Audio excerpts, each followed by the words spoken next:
Hello दोस्तों, स्वागत है आप सबका हमारे चैनल मेगजोन पर। आज हम लोग का, जैसा कि आप लोग बता दें, मुझे बहुत खुशी हो रही है कि आज हमारा स्टूडियो कंप्लीट हो चुका है और आज मेरा प्रोजेक्टर भी सेटअप हो गया है, बोर्ड भी सेटअप हो गया है। तो यहाँ पर क्लासेस हम लोग क्या करेंगे, अब अपनी बोर्ड पर क्लासेस कंडक्ट करेंगे। एंड जो सबसे पहला चैप्टर आज हम लोग को पढ़ना है, देखिए मटेरियल साइंस में हम लोगों ने मैकेनिकल प्रॉपर्टीज वाला सेक्शन कवर कर लिया है। अब हम लोग यहाँ पर पढ़ेंगे अपना module first of material science, that is classification of steels, mild steel and alloys. तो आपको पता है स्टील के ऊपर पूरा हमारा एक चैप्टर दिया हुआ है यहाँ पर मटेरियल साइंस में। तो ये वाला चैप्टर यहाँ हम लोग कंप्लीट करेंगे और इसको लगभग 2 मॉड्यूल्स में कवर करेंगे। ठीक है, we will cover this in 2 modules. Alright, 2 modules में हम लोग को यहाँ पर कवर करना है और 2 मॉड्यूल्स में हम लोग इसको पूरा कंप्लीट करेंगे। उसके बाद एक और मैं आपको स्पेशली अलग से पढ़ाऊंगा, iron carbon diagram. Alright, we will be studying iron carbon diagram separately in this particular chapter. तो यहां से हम लोग आयरन कार्बन डायग्राम को अलग से स्टडी करेंगे। उसके अलावा हम लोग क्या क्या पढ़ने वाले हैं, स्टील्स में क्लासिफिकेशन ऑफ स्टील्स पढ़ेंगे यहाँ पर। ठीक है, we will be studying about the classification of steels और क्या क्या एलॉइंग एलिमेंट्स होते हैं। ठीक है, वो सारी चीजें हम लोग को यहां से पढ़नी है। तो आइए स्टार्ट करते हैं आज का लेसन। लेकिन लेसन स्टार्ट करने से पहले बेल आइकन को प्रेस कर दो, सब्सक्रिप्शन बटन दबा दो और मैक्सिमम से मैक्सिमम इस वीडियो को शेयर करिए। ये लेसन हमारा लगभग होगा 40 मिनट्स का, तो 40 से 45 मिनट्स के हमारे 2 लेसन यहाँ पर होने वाले हैं। ठीक है, तो देखिए अगर हम लोग बात करें अपने स्टील की, if we talk about steel, अगर हम स्टील की बात करते हैं तो स्टील हमारा बहुत हाईली कमर्शियल यूज में आता है। ठीक है, it is used highly commercially used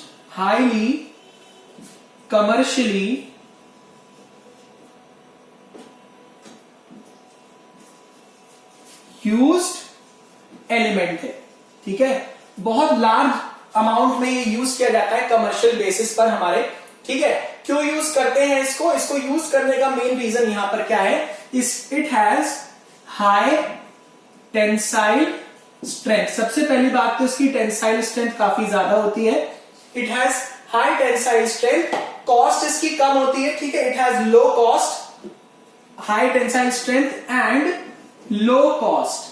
cost भी इसकी कम होगी, टेंसाइल स्ट्रेंथ भी इसकी काफी अच्छी होती है। तो इसलिए हम लोग इसे वाइडली यूज कर लेते हैं अपने इंडस्ट्रियल एप्लीकेशंस के लिए।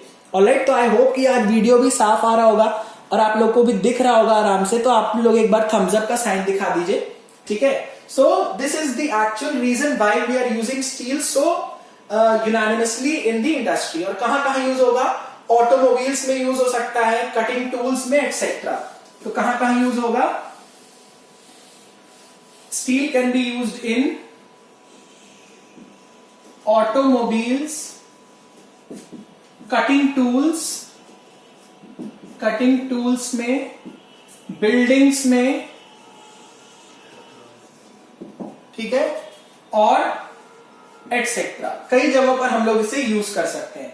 तो ये हो गया हमारा रीजन क्यों हम लोग स्टील को यहां पर यूज करेंगे। ऑलराइट, तो ये रीजन हो गया कि हम लोग स्टील को क्यों इतना कमर्शियली यहां पर यूज कर पाएंगे। ठीक है, तो ये हो गया। तो एक्चुअली स्टील फॉर्म कैसे होता है, देखिए ये सारी चीजें हम लोग आयरन कार्बन डायग्राम में सेपरेटली डिस्कस भी करेंगे। तो हमारा आयरन जब मोल्टन फॉर्म में होगा, जब हमारा आयरन मोल्टन फॉर्म में होगा, आयरन जब हमारा मोल्टन फॉर्म में प्रेजेंट होगा, तो इसमें हम लोग क्या डालेंगे, varying percentage of carbon, varying percentage of carbon यहां पर हम इसमें ऐड करेंगे। तो इसके कारण क्या होगा, हमारा बन जाएगा स्टील। अपॉन सॉलिडिफिकेशन, ये जो टोटल होगा, अपॉन सॉलिडिफिकेशन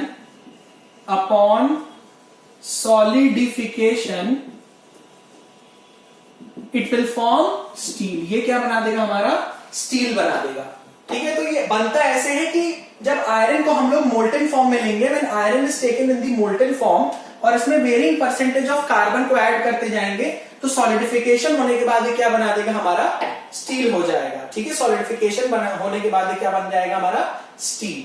और कार्बन का परसेंटेज वेरी कराकर, by varying the percentage of carbon, we can vary the strength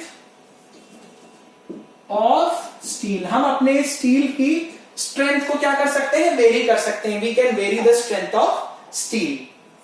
ठीक है, तो ये हो गया एक सिंपल सा इंट्रोडक्शन अबाउट स्टील। आप लोग नोट कर लीजिए, ठीक, क्योंकि ये चीज लाइव चल रही है तो फिर आप लोग कहते हो कि टाइम नहीं मिल पाता है। ऑलराइट, तो आप लोग नोट कर लीजिए इसे।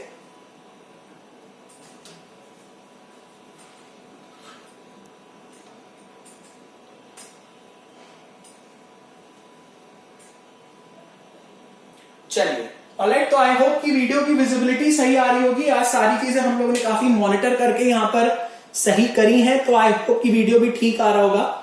ऑलराइट, तो आप लोग एक बार थम्स अप का साइन दिखा दो, तो इससे ये पता चल जाएगा कि yes, you people are alive and ready for this live lecture.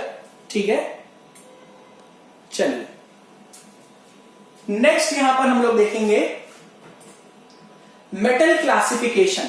Next हम लोगों को यहां पर देखना है मेटल क्लासिफिकेशन। तो आपको पता है कि मेटल्स को हम लोग कई टाइप्स में क्लासिफाई कर सकते हैं। ठीक है, बहुत सारे क्लासिफिकेशन है, लेकिन राइट, तो देखिए मेटल्स का तो क्लासिफिकेशन बहुत डिफरेंट तरीकों से किया जाता है, लेकिन यहां पर जो मेनली हम लोगों को क्लासिफिकेशन पढ़ना है, that is we will be studying about ferrous और नॉन फेरस मटेरियल्स या मेटल्स। ठीक है, so here we will be studying mainly about the ferrous materials and the non ferrous materials. तो अगर फेरस मटेरियल की बात करें तो ferrous materials are those which contain iron. ठीक है, विच कंटेन आयरन। तो फेरस मेटल्स हमारे वो होंगे जिसमें आयरन होगा। एग्जाम्पल क्या क्या हो गया, कास्ट आयरन हो गया, रॉड आयरन हो गया, स्टील हो गया। एग्जाम्पल्स हैं cast iron, wrought iron, steel. ये सब कैसे मटेरियल्स कहे जाएंगे, these are called as the ferrous metals. Alright, they will be called as the ferrous metals. The reason they will be called as ferrous metals because they contain iron. Iron इसमें होगा different percentages में हो सकता है। Wrought iron में कुछ अलग percentage का होगा, कास्ट में कुछ अलग होगा, स्टील में कुछ अलग होगा। ऑलराइट, तो ये हो गए हमारे। और इसमें हम लोग कुछ एलिमेंट्स और डालते हैं, लाइक सिलिकॉन डाल देते हैं। ठीक है, यहां पर आपको और एग्जांपल्स मिल जाएंगे, silicon steel, high speed steel. आप लोग याद रखें, हाई स्पीड स्टील क्या होता है, हाई स्पीड स्टील हमारा हम लोग अपने, मैंने बताया था, कटिंग टूल्स के लिए यूज कर सकते हैं। और यहां पर अगर आप इसको हाई स्पीड में यूज करेंगे तो आपके कटिंग टूल्स फेल नहीं करते। तो 18 क्या रेशियो था हमारे यहां पर, 18:4:1 WCRV। 18:4:1 WCRV। ठीक है, ये होता है आपका high speed steel. Why it is called as high speed steel? The reason is क्योंकि अगर हम लोग हाई स्टील पर, मतलब हाई स्पीड पर मशीनिंग करेंगे भी, उसके करस्पॉन्डिंग आपका कोई भी फेलियर यहां पर नहीं होगा टूल में। ऑलराइट, तो ये हो गया आपका हाई स्पीड स्टील। ठीक है, फिर then we come to non ferrous metals. Non ferrous metals कौन कौन से होंगे, non ferrous metals are those which do not contain iron, जिसमें आयरन नहीं होगा। For example aluminium, copper, magnesium etcetera. ठीक है, so they will not contain iron, इनमें आयरन नहीं होगा। जिसे बात करें अपने एल्यूमिनियम की, कॉपर की, मैग्नीशियम की, ठीक है, they will be called as the non ferrous metals. तो ये हो गया हमारा difference between ferrous and non ferrous metals. यहां पर एग्जांपल हो जाएगा कॉपर, एल्यूमिनियम, जिंक, लेड। इसके alloys like brass, bronze, duralumin. Duralumin is actually एक एल्यूमिनियम का अलॉय है, तो बहुत वाइडली यूज किया जाता है हमारी एरोस्पेस इंडस्ट्रीज में। ठीक है, ऑटोमोबाइल्स में। The iron group which includes all iron and steel are called ferrous. तो आयरन का ग्रुप और आयरन कंटेनिंग कंपाउंड्स का ग्रुप को क्या कहते हैं, फेरस आयरन्स कहते हैं। ठीक है, बाकी को सबको क्या कह देंगे, rest all are called as non ferrous materials. Rest all are called as non ferrous materials. अब यहां पर देखिए फेरस मटीरियल्स का क्लासिफिकेशन। फेरस मटीरियल्स में भी क्लासिफिकेशन किया गया है, देखते हैं इसे। So we have classified ferrous materials again. Alright, तो देखिए क्या क्लासिफिकेशन है यहां पर। फेरस मटीरियल्स को दो पार्ट्स में क्लासिफाई किया गया है, स्टील्स और कास्ट आयरन। ठीक है, स्टील और कास्ट आयरन में स्टील्स को भी कई पार्ट्स में क्लासिफाई किया गया है, low alloy steel, high alloy steel. फिर हाई अलॉय स्टील को फिर किया गया है स्टेनलेस स्टील और टूल स्टील। स्टेनलेस स्टील में स्टेन नहीं लगता है, ठीक है, इसमें देखेंगे क्यों स्टेन नहीं लगता है यहां पर, because we are adding different alloying elements, ठीक है, we are adding different alloying elements, ठीक है, ये हो गया हमारा। फिर हम लोग देखेंगे कि लो कार्बन स्टील भी होती है, ठीक है, एक होता है मेरा लो कार्बन स्टील, फिर होता है मेरा मीडियम कार्बन स्टील, फिर होता है मेरा हाई कार्बन स्टील। तो low carbon steel, high carbon steel और मीडियम कार्बन स्टील हमारे 3 टाइप्स के कार्बन के स्टील्स यहां पर होते हैं, ठीक है। फिर और हो जाएंगे low alloy steel, high alloy steel, stainless steel, tool steel, ये भी सारे हमारे स्टील्स यहां पर हो जाते हैं। ऑलराइट, तो चलिए नेक्स्ट देखते हैं यहां पर मेटल वर्सेस नॉन मेटल। अब यहां पर हम लोग मेटल्स और नॉन मेटल्स को क्या कर रहे हैं, कंपेयर कर रहे हैं। व्हाट आर दी डिफरेंसेस और points of differences between metals and non metals. वैसे बताने की तो जरूरत नहीं है, बहुत बेसिक सी डिस्कशन है यहां पर, ठीक है, very basic discussion is going on. सबसे पहले देखिए स्ट्रक्चर की बात करें, मेटल्स की बात करें तो मेटल्स में नॉर्मली कैसा होता है हमारा, they have crystalline structure. Crystalline structure का मतलब है रेगुलर ज्योमेट्री, रेगुलर ज्योमेट्री यहां पर होगी, और इसके जो भी कॉन्स्टिट्यूटिंग यूनिट्स होंगे दे will be arranged in a regular 3 dimensional pattern. Alright, they will be arranged in the regular 3 dimensional pattern. Whereas अगर हम लोग नॉन मेटल्स की बात करें तो नॉन मेटल्स नॉर्मली एमॉर्फस होते हैं या मीजोमॉर्फस होते हैं। अमॉर्फस का मतलब है non orderly arrangement of ions या एटम्स बोल दें, ठीक है। मीजोमॉर्फिक मैंने आपको बताया था, जब एटम्स, कुछ एटम्स का ओरिएंटेशन क्या हो जाता है, बाकियों के कंपैरिजन में ऑपोजिटली ओरिएंटेड हो जाएंगे, such materials will be called as mesomorphic materials, ठीक है, such materials will be called as mesomorphic materials. फिर मेटल्स की बात करें स्टेट में, they are generally solids at room temperature. आपको पता है एक्सेप्ट कौन कौन से हो गए, एक्सेप्शन हो गए mercury. Mercury is a metal which is liquid at room temperature. Non metals की बात करें, दे आर जनरली गैसेस भी हो सकते हैं, सॉलिड्स भी हो सकते हैं, कुछ लिक्विड भी होते हैं। Bromine is a liquid at room temperature, ठीक है, तो यहां पर ये भी हो सकता है। स्टेट हो गया हमारा। फिर बात करें यहां पर लस्टर की। लस्टर का मतलब क्या होता है, what do we mean by lustre? Lustre का मतलब होता है चमक, ठीक है। लस्टर सिंपली मीन्स शाइनिंग, ठीक है, लस्टर सिंपली मीन्स शाइनिंग। तो यहां पर अगर बात करें मेटल्स की, दे पोजेस मेटालिक लस्टर, इसमें शाइन होता है, they possess metallic lustre. Non metals do not possess metallic lustre except iodine और ग्रेफाइट। आयोडीन और ग्रेफाइट में ऐसा देखा गया है कि उनमें लस्ट्रस अपीयरेंस होगा, they will have lustrous appearance. Alright, next देखिए यहां पर कंडक्टिविटी। कंडक्टिविटी मतलब ability to conduct heat and electricity. Conductivity को दोनों हम लोग बात करेंगे, हीट प्लस इलेक्ट्रिसिटी। तो हीट और इलेक्ट्रिसिटी दोनों की यहां बात की जा रही है। Metals generally are good conductors of heat and electricity, तो आपको पता ही है क्यों होते हैं अच्छे conductors of heat and electricity. Reason is free electrons, ठीक है। Metals have large number of free electrons because of which they can conduct heat and electricity very effectively, ठीक है, ये हो गया यहां पर। फिर नॉन मेटल्स की बात करें तो they are generally bad conductors of heat and electricity. लेकिन अगर ग्रेफाइट को देखें, graphite is a good conductor of electricity, कुछ एक्सेप्शंस तो होंगे। ग्रेफाइट जो है this is a good conductor of electricity, ठीक है, ये हो गया। डायमंड की बात करें तो diamond is a good thermal conductor, ठीक है, डायमंड की थर्मल कंडक्टिविटी अच्छी होती है, ये हो गया। तो ये कुछ हमारे एक्सेप्शंस तो होंगे ही होंगे। फिर बात करें मैलिएबिलिटी की, तो मैकेनिकल प्रॉपर्टीज में ये सारी जो भी टर्म्स हैं हम लोग ऑलरेडी पढ़ चुके हैं। डक्टिलिटी क्या होता है, मैलिएबिलिटी क्या होता है। तो मैलिएबिलिटी मैंने आपको बताया था, इट इज द प्रॉपर्टी, ये वो प्रॉपर्टी है जिसके कारण आप किसी भी मेटल को, ठीक है, क्या कर सकते हो, एरिया सुपरफिशियली एक्सपैंड कर सकते हो। We can expand the metals superficially. तो डिस्कस कर लेते हैं मैलिएबिलिटी। तो malleability is the property by which we can superficially expand the metal in thin sheets. क्या बना सकते हैं उसकी? Thin sheets. रोल करके भी बना सकते हैं, रोलिंग से भी बना सकते हैं. ठीक है, रोल्ड इनटू थिन शीट्स. तो मतलब उसका हम लोग जैसे मान लीजिए ये शीट है, तो इसको इस तरीके से रोल करेंगे कि इसके एरिया क्या हो जाएगा? बढ़ जाएगा यहां पर. This is called as malleability. तो मेटल्स नॉर्मली मलिएबल होते हैं, नॉन मेटल्स हमारे नॉन मलिएबल होते हैं. ठीक है. डक्टिलिटी की बात करें तो metals are generally ductile. Ductility मैंने क्या बताया था? डक्टिलिटी का मतलब होता है ability to be drawn into wires. ठीक है, डक्टिलिटी में क्या होता है? To be drawn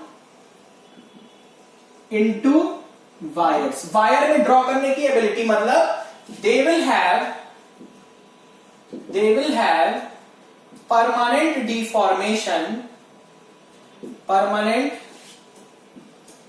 deformation without failure. ठीक है. और कब होगा परमानेंट डिफॉर्मेशन? जब हम इस पे कैसा लोड लगाएंगे? टेंसाइल लोड लगाएंगे. When tensile load is applied. ठीक है, when tensile load is applied. और दोस्तों आपको जान के बहुत अच्छा लगेगा कि हमारी टेस्ट सीरीज भी लॉन्च होने वाली है. ठीक है, हमारी टेस्ट सीरीज लॉन्च होगी 17 मार्च से. ठीक है, डेट्स को नोट कर लीजिए. 17 मार्च से हमारी टेस्ट सीरीज लॉन्च होगी और ये होगी हमारी CBT 1 के लिए. ठीक है, तो सारी ब्रांचेस के लिए आपको पता है CBT 1 सबको देना है. तो मैक्सिमम से मैक्सिमम शेयर करते रहिएगा ताकि ज्यादा से ज्यादा लोगों को पता चल सके हमारी टेस्ट सीरीज के बारे में. ऑलराइट, तो ये हो गया क्या हमारा? This is ductility. डक्टाइल का मतलब होता है वायर्स में ड्रॉ हो जाना. लॉन्गिट्यूडनली उसको हम लोग क्या कर सकते हैं? एक्सटेंड कर सकते हैं. ठीक है, we can extend it longitudinally. तो नोट कर लीजिए आप लोग. ठीक है, please note it down. Alright, चलिए लाइव सेशन में आप लोग ज्यादा से ज्यादा पार्टिसिपेट किया करिए. ऑलराइट,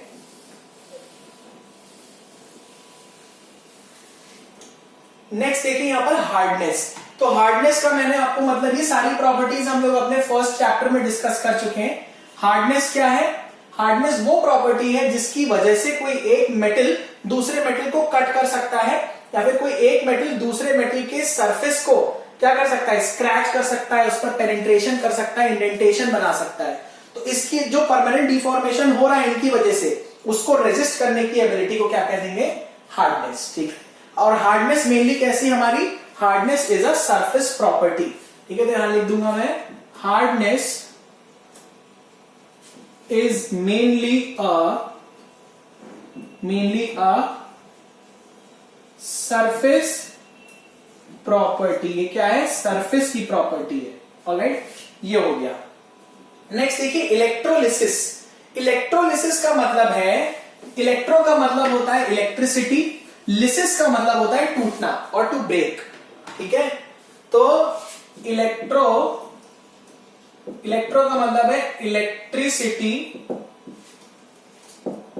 लिसिस का मतलब क्या है? ब्रेक. लिसिस का मतलब क्या है? ब्रेक.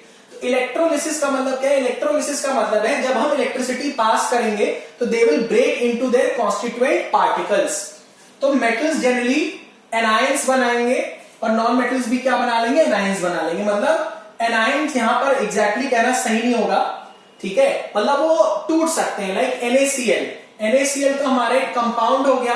जब इलेक्ट्रिसिटी पास कराएंगे लिक्विड स्टेट में तो Na+ बन जाएगा, Cl- बन जाएगा. ठीक है, तो मेटल्स की जनरली बात करें तो यहां पर सोडियम मेटल हो गया, क्लोरीन नॉन मेटल है. तो ये पॉइंट जो यहां पर लिखा हुआ है बहुत ज्यादा अंडरस्टैंडेबल नहीं है. बस आप लोग ये याद रखें कि इलेक्ट्रिसिटी को पास करने पर कंपाउंड अगर आपका होगा इलेक्ट्रोलिसिस के लायक तो वो ब्रेक कर जाएगा अपने कॉन्स्टिट्यूएंट पार्टिकल्स. ठीक है, फिर डेंसिटी की बात करें, मेटल्स की डेंसिटी जनरली क्या होती है? ज्यादा होती है और नॉन मेटल्स की डेंसिटी नॉर्मली लो होती है. ठीक है, ये तो आप लोग को सारी बातें पता है. नेक्स्ट यहां पर देखें नॉन फेरस मटेरियल्स के बारे में थोड़ा सा डिस्कशन करते हैं. तो नॉन फेरस मटेरियल्स हमारे वो मटेरियल होंगे जिसमें आपका आयरन नहीं होगा, ठीक है। आयरन के अलावा कोई एक दूसरा क्या होगा, एक चीफ कॉन्स्टिट्यूएंट होगा। So non ferrous metals are those which contain a metal other than iron, iron के अलावा एज देयर चीफ कॉन्स्टिट्यूएंट। जैसे हम कहते हैं ऑर्गेनिक केमिस्ट्री में, ऑर्गेनिक केमिस्ट्री में carbon is the major constituent, carbon is major constituent, ठीक है। उसी तरीके से नॉन फेरस मटेरियल में आयरन नहीं होगा, आयरन के अलावा कोई एक दूसरा एलिमेंट होगा जो यहां पर मेजर कॉन्स्टिट्यूएंट बन जाएगा, ठीक है। नॉन फेरस मेटल्स को नॉर्मली हम लोग इंडस्ट्री में क्यों यूज करते हैं, why do we use non ferrous materials in the industry? Reason क्या हो गया, ईज ऑफ फैब्रिकेशन, उसे आसानी से आप लोग फैब्रिकेट कर सकते हैं, it can be fabricated easily, ठीक है। ईज ऑफ फैब्रिकेशन हो गया, कास्ट कर सकते हैं, रोलिंग कर सकते हैं, फोर्जिंग, वेल्डिंग, मशीनिंग, सारी चीजें आसानी से हो सकती हैं। रेजिस्टेंस टू करोजन, अब करोजन यहां पर दो तरीके के हो सकते हैं, एक तो वियर हो सकता है, एक केमिकल हो सकता है, ठीक है। तो दोनों ही रेजिस्टेंस अच्छे होते हैं आपके नॉन फेरस मटेरियल्स के।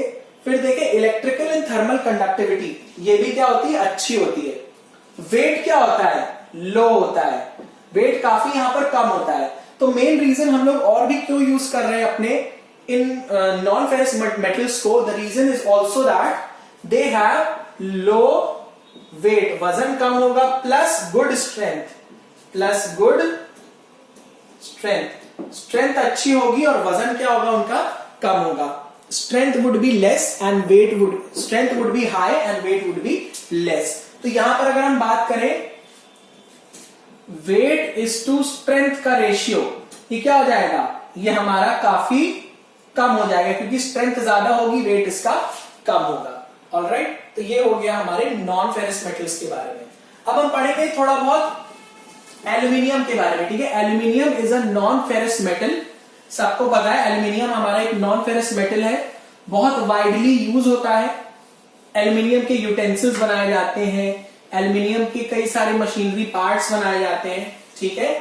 ये कैसे प्रोड्यूस होता है, ये मैंने आप लोगों को केमिस्ट्री में पढ़ाया हुआ है, extraction of aluminium from alumina, ठीक है। एल्यूमिना क्या होता है, Al2O3, एल्यूमिनियम ऑक्साइड, ठीक है, एल्यूमिना से बनाया जाता है। इसका मेन और क्या है, बॉक्साइट, एल्यूमिनियम का मेन और क्या है, बॉक्साइट है, ठीक है। एल्यूमिनियम का मेन और क्या है, बॉक्साइट। और स्पेसिफिक ग्रेविटी कितनी है, 2.7, 2.7 मतलब पानी के कंपैरिजन में क्या हुआ, 2.7 टाइम हाई है, ठीक है। डेंसिटी काफी ज्यादा है इसकी। मेल्टिंग पॉइंट है 658 डिग्री सेंटीग्रेड। टेंसाइल स्ट्रेंथ भी अच्छी खासी है, 90 से लेके 100, तो यहां लिख दे रहा हूं टेंसाइल स्ट्रेंथ 90 से लेके 150 मेगापास्कल तक वेरी करती है, ठीक है। ये हो गया। प्योर स्टेट में काफी वीक हो जाता है, ठीक है। कोई भी नॉर्मली अगर मेटल होगा तो अपने प्योर स्टेट में थोड़ा सा वीक होता है, तो उसकी वीकनेस को दूर करने के लिए what we do is we add certain alloying elements, alright, we add certain alloying elements, हम इसमें कुछ सर्टेन एलॉइंग एलिमेंट्स ऐड कर देते हैं, ठीक है। तो यहां पर ये देखिए प्योर स्टेट में काफी वीक होगा, तो इसमें क्या कर देंगे, एलॉइंग एलिमेंट्स कर देंगे। But when it is mixed with small amount of other alloys it becomes hard. तो नॉर्मली प्योर स्टेट में ये क्या रहेगा, प्योर स्टेट में सॉफ्ट रहेगा, लेकिन अगर हम इसमें एलॉयज को मिला दें, डिफरेंट एलॉयज को मिला दें, ये क्या हो जाएगा, मेरा हार्ड हो जाएगा एल्यूमिनियम, ठीक है। ये होता है। और आपको पता है जब हम लोग एल्यूमिनियम को वेल्ड करते हैं, क्योंकि एल्यूमिनियम को वेल्ड करना इतना आसान नहीं होता, तो whenever we are welding aluminium it will form a layer of Al2O3, और Al2O3 का जो मेल्टिंग पॉइंट है लगभग 2700 डिग्री सेंटीग्रेड है, इसलिए एल्यूमिनियम को वेल्ड कर पाना इतना आसान नहीं है। तो इसके लिए हम लोगों ने क्या किया है, what we have developed is, हम लोगों ने दो टेक्निक्स यहां पर डेवलप करी हैं, टंगस्टन इनर्ट गैस वेल्डिंग और metal inert gas welding. We have developed two different techniques, tungsten inert gas welding and metal inert gas welding, ठीक है। तो दो टेक्निक्स हम लोगों ने यहां पर मेनली डेवलप करी है अपने एल्यूमिनियम को वेल्ड करने के लिए। ठीक है, तो ये हो गया एक इंपॉर्टेंट यहां पर पॉइंट। ऑलराइट, तो आई होप कि वीडियो आज साफ आ रहा होगा। हर बार कुछ ना कुछ एक्सपेरिमेंट में करता जरूर हूं इस चीज को लेकर, और आई एम डेफिनेटली होपफुल कि ठीक होगा इस बार। ठीक है, तो चलिए, तो यहां पर हो गया इसकी टेंसाइल स्ट्रेंथ क्या है, काफी हमारी ठीक ठाक है। प्योर फॉर्म में थोड़ा वीक होगा, इसलिए इसमें क्या कर देते हैं, अलॉयज को ऐड कर देंगे। अलॉय को ऐड करने से इसकी प्रॉपर्टीज क्या हो जाएंगी, काफी हद तक इनहांस हो जाएंगी इसकी प्रॉपर्टीज। ऑलराइट, ये हो गया। चलिए फिर देखते हैं यहां पर क्या है। इसमें करोजन रेजिस्टेंस भी काफी अच्छा होता है। ठीक है, it has a good corrosion resistance. मैं लिख देता हूं यहां पर, हालांकि ये सब चीजें लिखी हुई है, हो सकता है वीडियो में साफ नहीं दिख रही होगी, लेकिन आपको पीपीटी मिल जाएगी।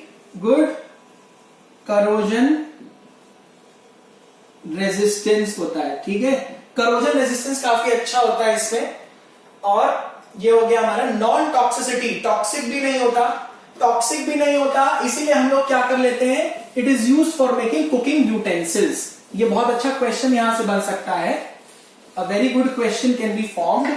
क्या क्वेश्चन है देखिए, why aluminium is used for making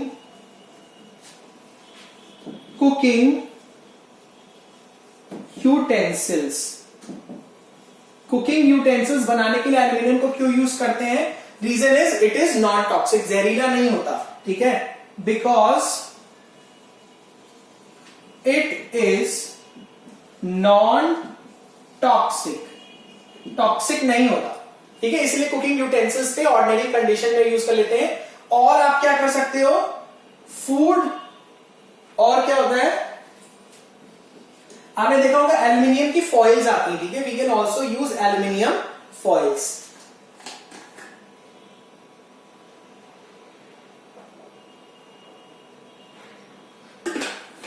aluminium की फॉइल्स भी हम लोग यहां पर यूज कर सकते हैं। Aluminium foils are used to store और कीप फूड वार्म। ठीक है, ये हो गया हमारा। और सबसे बड़ा एडवांटेज एक और क्या है, एल्यूमिनियम का वेट क्या है, काफी कम होता है।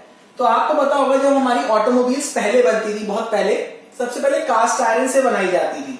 कास्ट आयरन से हमारी ऑटोमोबाइल्स बनाते थे, तो वजन तो बहुत ज्यादा हो जाता था, ऑब्वियसली उसकी स्ट्रेंथ बहुत अच्छी होती थी, लेकिन वेट बहुत ज्यादा हो जाता था, its weight was very very high. ठीक है, फिर हम लोगों ने क्या किया, धीरे धीरे धीरे धीरे एक्सपेरिमेंट्स करते गए, और फिर हम लोगों ने एल्यूमिनियम से भी बनाना शुरू कर दिया उसकी बॉडी को। तो एल्यूमिनियम से जब उसकी बॉडी बना रहे हैं तो फायदा क्या है, उससे फायदा ये है, स्ट्रेंथ भी अच्छी मिल जाती है, और हमारा वेट क्या हो गया, कम। वेट कम हो गया तो ऑटोमोबाइल में देखें, ऑटोमोबाइल का माइलेज क्या हो गया, माइलेज बढ़ गया। कुछ ना कुछ एडवांटेज है, कुछ डिसएडवांटेज भी यहां पर है। नेक्स्ट देखिए डुरालुमिन। डुरालुमिन क्या है आपका, ये बहुत इंपॉर्टेंट कंपाउंड है, इस पे क्वेश्चन हम लोग एक्सपेक्ट कर रहे हैं कि there can be a question asked on this topic, duralumin. तो डुरालुमिन सबसे पहले तो आपको बताया जाएगा कि इट इज, क्या है ये, एन अलॉय ऑफ एल्यूमिनियम। ये एल्यूमिनियम का एक अलॉय है। ठीक है, कुछ प्रॉपर्टीज नोट पहले कर लीजिए, लो वेट, ठीक है, गुड स्ट्रेंथ, स्ट्रेंथ अच्छी होती है, वेट क्या होता है, कम होता है। ठीक है, कॉम्पोजिशन इसकी देखिए, कॉपर होगा, मैंगनीज हो गया, मैग्नीशियम हो गया, बाकी का क्या होगा, एल्यूमिनियम। This is important. तो यहां पर मेजरली क्या प्रेजेंट होगा, यहां पर मेजर होगा आपका एल्यूमिनियम। ठीक है, major part is aluminium, major part इसका क्या है, एल्यूमिनियम हो गया। ठीक है, तो ये सारी इंपॉर्टेंट प्रॉपर्टी हमारी टॉपिक्स हैं जो मैं आप लोगों को नोट करवाता जा रहा हूं। तो low weight, good strength, major part aluminium हो गया। इसमें क्या होता है, टेंसाइल स्ट्रेंथ देखिए इसकी कितनी है, 400, 400 megapascal is the tensile strength. Versus aluminium की कितनी थी 90 से लेके 150 थी। अब देखिए यहां से कितना ज्यादा इंक्रीमेंट आ गया, और लगभग इसको मैं अगर 200 मानूं, मान लीजिए 200 मानूं, तो लगभग 2 टाइम्स का इंक्रीमेंट आ गया, दुगना हो गया। तो यहां पर हमें कॉपर, मैंगनीज और मैग्नीशियम का मिक्स करने से यहां पर हमें टेंसाइल स्ट्रेंथ काफी ज्यादा मिल गई। तो एलॉइंग एलिमेंट्स की सबसे खासियत यह होती है कि जो आपकी प्रॉपर्टी आपके प्रेजेंट एलिमेंट में नहीं होती वो उसमें इंपार्ट कर देते हैं, ठीक है। तो यहां क्या हो गया 400 मेगा पास्कल हो गई क्या इसकी टेंसाइल स्ट्रेंथ, जो कि एल्यूमिनियम के कंपैरिजन में काफी ज्यादा है, ठीक है। ये हो गया, क्या हो गया widely used in rod conditions, for forging के लिए यूज होता है, स्टैंपिंग बार्स के लिए यूज होता है, शीट्स, ट्यूब्स एक्सेट्रा, रिवेट सब के लिए यूज कर लेते हैं, ठीक है। और it can be hot work, इसकी हॉट वर्किंग की जा सकती है। अब आपको पता है हॉट वर्किंग का मतलब क्या होता है, हॉट वर्किंग का मतलब होता है, हॉट वर्किंग का मतलब होता है working above recrystallisation, working above recrystallisation temperature. और रिक्रिस्टलाइजेशन टेम्परेचर क्या होता है, वो टेम्परेचर है जब न्यू ग्रेन्स बनती हैं, when new grains are form, ठीक है। अभी देखिए हम लोग स्टील पर नहीं आए, अभी हम लोग यहां पर सिर्फ और सिर्फ नॉन फेरस मटेरियल्स का ही डिस्कशन कर रहे हैं, ठीक है। We are discussing mainly the non ferrous materials here. तो उसमें हम लोग ने पहले एल्यूमिनियम देखा, नेक्स्ट हम लोग यहां पर देख रहे हैं डुरालुमिन, ठीक है। तो आपको एक जगह कहीं से स्पॉट आ रहा होगा, एक्चुअली वो प्रोजेक्टर का ही स्पॉट है, तो उसको इग्नोर मार दीजिए, ये नोट कर लीजिएगा, ठीक है। High strength to weight ratio, strength बहुत ज्यादा होती है, strength upon weight, strength upon weight काफी ज्यादा है, ठीक है। We have high strength to weight ratio, इसीलिए इसको बहुत वाइडली यूज करते हैं, ऑटोमोबाइल्स में भी यूज करते हैं। सबसे इंपॉर्टेंट पॉइंट क्या है, used in automobiles and aircraft, लिख लीजिए, मैं अलग से लिख दे रहा हूं, used in automobiles and aircraft. देखिए एयरक्राफ्ट में हम लोग इसे क्यों यूज कर रहे हैं, क्योंकि एयरक्राफ्ट का वजन कम से कम होना चाहिए, क्योंकि उसका खुद का अगर वेट बहुत ज्यादा हो गया, पैसेंजर्स का वेट हो गया, अंदर लगे मशीनरीज का वेट हो गया, तो उसको उड़ने में दिक्कत हो सकती है, ठीक है। And therefore we are going for weight reduction, कम से कम वेट जहां पर होगा उस मटेरियल को हम लोग यहां पर यूज कर लेंगे। तो used in automobiles and aircraft main हो गया, ठीक है। और क्या क्या बना सकते हैं, rods, bars, rivets and pulleys. एक होता है एसीपी शीट्स होती हैं, ACP sheets aluminium composite sheets होती हैं, एक्चुअली दीवार पर लगाई जाती हैं, they are used on the walls and best part is, एक तो लाइट होती है, दे आर लाइट, नोट कर लीजिए इसको, फिर मैं लिख दे रहा हूं, ये इंपॉर्टेंट पॉइंट है। एसीपी शीट्स बहुत वाइडली यूज हो रही हैं आजकल, ठीक है, लिख लीजिए आप लोग, चलिए ओके, तो रब कर देते हैं।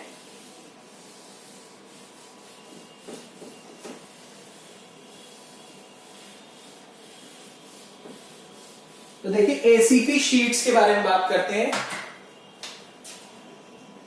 एसीपी शीट्स क्या होती है, एल्यूमिनियम कॉम्पोजिट शीट्स होती हैं। ये एल्यूमिनियम के साथ एक कॉम्पोजिट लेते हैं, कॉम्पोजिट शीट्स। सबसे बड़ी बात क्या है, इनकी स्ट्रेंथ अच्छी होती है, स्ट्रेंथ ज्यादा होती है, वेट कम होता है, वाटर रेजिस्टेंट होती हैं। इस रूम में यही लगी हुई है, वाटर रेजिस्टेंट होती हैं, ठीक है। और डेकोरेटिव मतलब देखने में भी अच्छी होती हैं, गुड अपीयरेंस, गुड, ये हो गया, ठीक है।